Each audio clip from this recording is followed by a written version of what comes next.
देवता के अंदर जो आप लोगों ने ढूंढा, वो कभी मन में सोचकर देखना कि आप लोगों ने देवता के अंदर क्या ढूंढा। आपने ज्योतिराम जी को एक बिजनेसमैन समझ लिया कि भाई आप उसके चरणों में पैसा चढ़ाओगे और ज्योतिराम जी आपको उसके बदले बहुत सारी धन दौलत दोगे, या ज्योतिराम जी महाराज को आपने भगवान समझ लिया जो बहुत दूर बैठा है, जिसकी पहुंच हमसे बहुत दूर है, हम उसको याद करते रहते और वो मिलेगा या नहीं मिलेगा ये विश्वास ही नहीं। क्या आपने ज्योतिराम जी को अपना माँ बाप समझ लिया जो बिल्कुल आपके पास रहता है, हर पल आपका ख्याल रखता है और आप हर पल उसकी सेवा करते हैं। आप ज्योतिराम जी को क्या मानते हो? आपकी भक्ति के ऊपर डिपेंड करता है, आपके मन के ऊपर डिपेंड करता है कि आप ज्योतिराम जी की पूजा किस भाव के साथ करते हैं। श्री कृष्ण भगवान को किसी ने सखा माना, किसी ने प्रेमी माना, किसी ने ईश्वर माना, किसी ने पुत्र माना, और सबका बेड़ा पार हो गया क्योंकि सबकी भावना जैसी थी। राधे प्रेम करती थी भगवान श्री कृष्ण से, तो राधे भगवान का नाम लेने से पहले राधे का नाम लिया जाता है, राधे कृष्ण। वो यशोदा जिसने भगवान श्री कृष्ण को जन्म नहीं दिया, फिर भी देवकी से पहले यशोदा का नाम लिया, क्योंकि यशोदा नंदन भगवान श्री कृष्ण। सजनों, ठीक वही पूजा, ठीक वही भक्ति, ठीक वही भाव ज्योतिराम जी के प्रति लागू होता है। मेरा ये मानना है कि बाबा को आप अपने घर का एक सदस्य समझो और अपने घर का सबसे बड़ा सदस्य समझो, जिसके आप मन की बात मानते हो, जिसके आप आदेश मानते हो, जिसका आप बहुत रिगार्ड करते हो, जिसका आप बहुत सम्मान करते हो, जिसकी आज्ञा के बगैर आप कोई कार्य नहीं करते।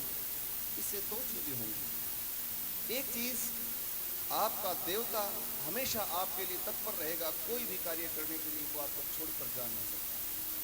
और दूसरी चीज, सजनों, आपके अंदर संस्कार बने रहेंगे, क्योंकि यदि आप बाबा का सम्मान करोगे माता पिता की तरह, बड़े बुजुर्ग की तरह, तो आप अपने माँ बाप का भी सम्मान करोगे, तो आपको दो जगह से आशीर्वाद मिलेगा, बाबा का और माता पिता का।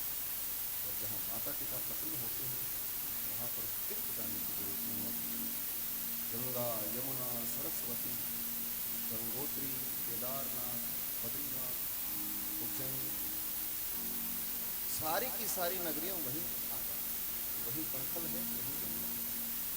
तो इसलिए सिर्फ और सिर्फ एक ही चीज की जरूरत है, प्रेम जगाओ, देवता को याद करो।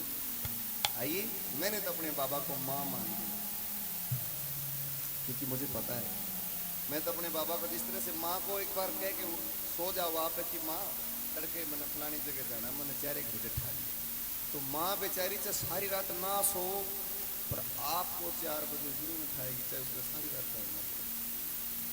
और उठेगी जब भी आपको एहसास नहीं होने देगी कि वो परेशान है, वो सोई नहीं। और जब आप उठोगे तो आपके लिए चाय भी बनाएगी, नाश्ता भी बनाएगी, आपको तैयार करके फिर भेजेगी। और जब उठाएगी तो प्यार से उठाएगी, ऐसे नहीं कि अरे खड़े हो, चल 4 बज गए, तो प्यार से उठाती, बेटा तुम्हें जाना है, खड़े हो 4 बजे। ऐसे देव को मैंने अपनी माँ समझा, क्योंकि मेरी माँ भी मुझसे ऐसी थी। हाय तो बाबा मेरी माँ बरदा, बिन बोले तू समझ ले सारी, कौन सा दर्द मेरे कौन सी बीमारी। बिन बोले तू समझ ले सारी, कौन सा दर्द मेरे कौन सी बीमारी। आंधी जांधी सावरगा, तू बाबा मेरी माँ बरगा। ओ तू बाबा मेरी माँ बरगा, ओ तू बाबा मेरी माँ बरगा।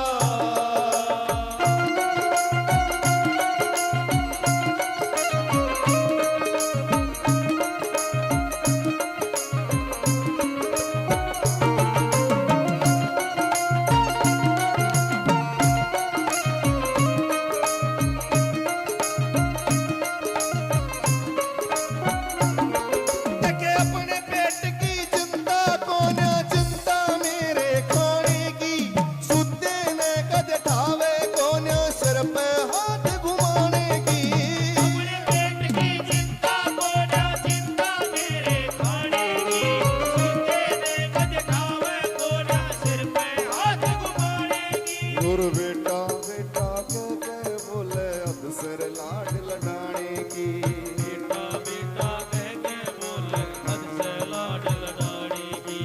उन आख्या की हाँ वर्गा तू बाबा मेरी माँ वर्गा। तू बाबा मेरी माँ वर्गा। बिन बोले तू समझ ले सारी।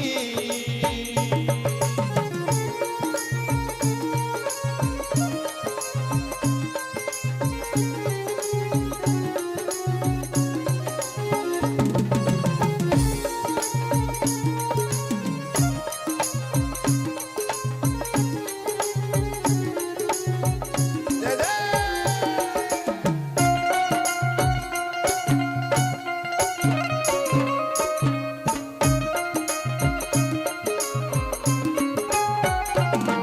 देख मेरे दुख ने खुद ठावे तू लाखन देना धोखा हो।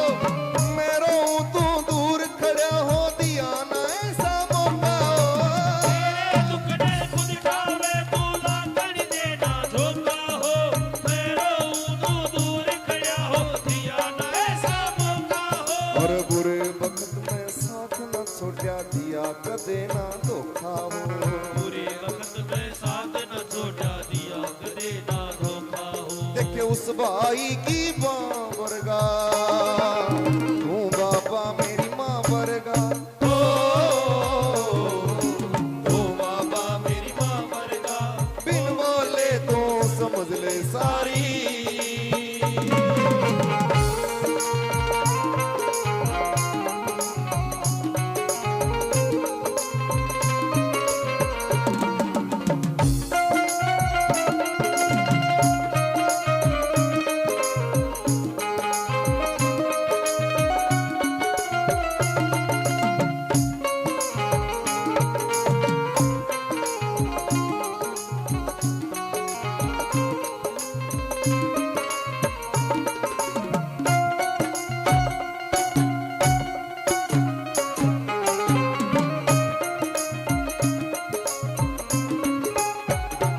और सजनों इस देवता में एक खास बात और भी है। आपके घर में किस प्रकार की घड़ी आने वाली है, सुख की घड़ी आने वाली है या दुख की घड़ी आने वाली है, बाबा आपको पहले ही चेता देता है।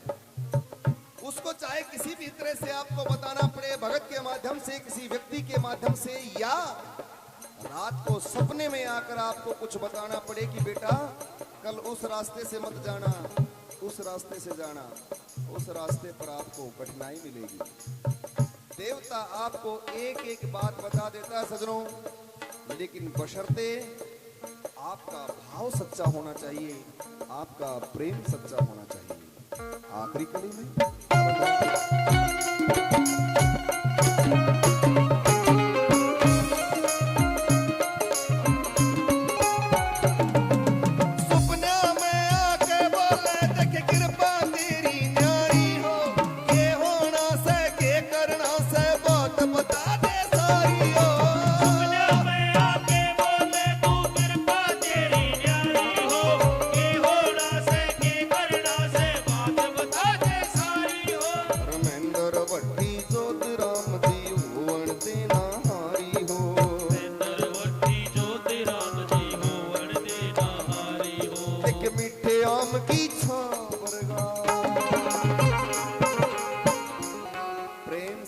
जय बाबा।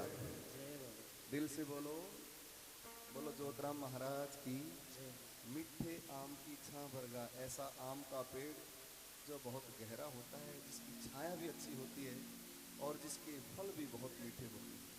मेरे जोतराम जी महाराज तो वैसे ही एक पेड़ की तरह। प्रेम से कह दो जय बाबा, और दोनों हाथ खड़े करो देव के दरबार, दोनों हाथ खड़े करो। अपने बाबा से प्रेम करते हो तो तालियां बजा के, हाय तू बाबा मेरी माँ वर्गा। तू बाबा मेरी माँ वर्गा। तू बाबा मेरी माँ वर्गा।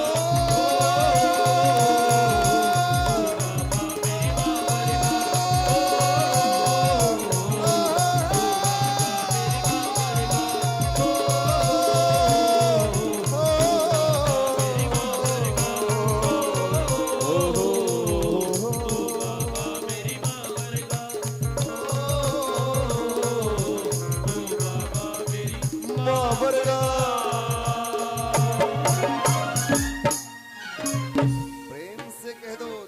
बाबा की। बोली जोतराम जी महाराज की। जय हो। वो है एक के लाख करे और वो है लाख के करोड़ करे, और जोतराम जी देने आला फिर तो किसी मरोड़ करे। सजनों, जीवन तो छोटा सा है, इस छोटे से जीवन में हमने बहुत कुछ सीखा, और यदि नहीं सीखते तो शायद आज यहाँ नहीं होते। परंतु इस छोटे से जीवन में संपूर्ण हाथ रहा उस देव श्री जोतराम जी का। जो कुछ सिखाया उसने सिखाया, जहां कदम कदम पर ठोकर लगनी थी उसने हमारे रास्ते के पत्थरों को हटाया और रास्ते को स्मूथ बनाया, सरल बनाया। जोतराम जी की कृपा बड़ी निराली है। 1 रुपए से लेकर करोड़ रुपए तक का मालिक उस जोतराम जी ने बनाया। मिट्टी से खोद कर एक पौधा लगाया और जोतराम जी ने इस पौधे को रोज पानी दिया, डेली पानी दिया, वृक्ष बना दिया, फलदार वृक्ष बना दिया। ये देव की कृपा है सजनों, उस देवता का एहसान कभी नहीं मिलना चाहिए। समझदार आदमी कहते हैं कि अपनी औकात और दूसरे का एहसान कभी मत कीजिए। आइए बाबा का एक बड़ा सुंदर भजन रखा हूं, उसके बाद बाबा की कथा बताइए। मन से कहते बोली श्री जोतराम।